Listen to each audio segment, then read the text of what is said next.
Il y avait à Athènes une maison spacieuse et commode, mais mal famée et funeste. Pendant le silence de la nuit, on entendait un bruit de ferraille, et si l'on prêtait l'oreille, un fracas de chaînes assez loin d'abord, puis tout près résonnait. Bientôt apparaissait un spectre. C'était un vieillard, accablé de maigreur et de misère, avec une longue barbe et des cheveux hirsutes. Il avait aux pieds des entraves et aux mains des chaînes qu'il secouait. De là, pour les habitants, des nuits affreuses et sinistres qu'il passait à veiller dans la terreur. Ces veilles amenaient la maladie et l'épouvante, croissant toujours, ces veilles amenaient la mort. Car même pendant le jour, quoique le fantôme eût disparu, son souvenir restait devant les yeux, et la peur durait plus que la cause de la peur. Aussi, la maison abandonnée et condamnée à la solitude fut laissée tout entière au spectre.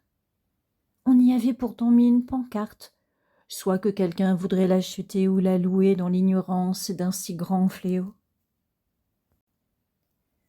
Le philosophe Athénodore vient à Athènes, lit l'écriteau, connaît le prix, et la modicité lui inspire des soupçons.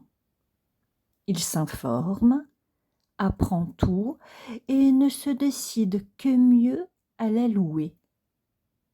Aux approches du soir, il se fait dresser un lit de travail dans la première pièce de la maison, demande ses tablettes, son stylet, de la lumière, renvoie tous ses gens dans les pièces du fond.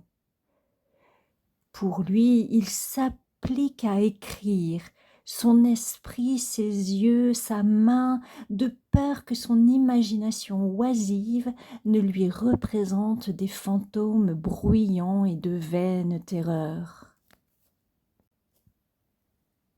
Ce fut d'abord, comme partout, le profond silence de la nuit, puis un battement de fer, un remuement de chaînes. Lui ne lève pas les yeux, ne quitte pas son stylet, mais affermit son attention et s'en fait un rempart devant ses oreilles. Le fracas augmente, se rapproche, et voilà qu'il retentit sur le seuil, voilà qu'il franchit le seuil. Le philosophe se retourne, il voit, il reconnaît l'apparition qu'on lui a décrite. Elle se dressait, immobile, et d'un signe du doigt semblait l'appeler, lui, Athénodore, d'un geste lui demande d'attendre un moment, et se penche à nouveau sur ses tablettes et son poinçon. Elle, tandis qu'il écrivait, faisait résonner ses chaînes sur sa tête. Il se retourne et la voit répéter le même signe qu'auparavant. Alors, sans plus tarder, il prend la lumière et suit l'apparition. Elle marchait d'un pas lent, comme alourdie par ses chaînes. Arrivée dans la cour de la maison, elle s'évanouit tout à coup, plantant là son compagnon. Resté seul, il fait un tas d'herbes et de feuilles pour marquer l'endroit. Le lendemain, il va trouver les magistrats. Il leur demande de fouiller ce lieu. On y découvre des ossements emmêlés et enlacés dans des chaînes. Le corps, réduit en poussière par le temps et par la terre, les avait laissés nus et usés par les chaînes. On les recueille et on les ensevelit publiquement. La maison, dès que ces mânes eurent été ensevelis selon les rites, fut délivrée.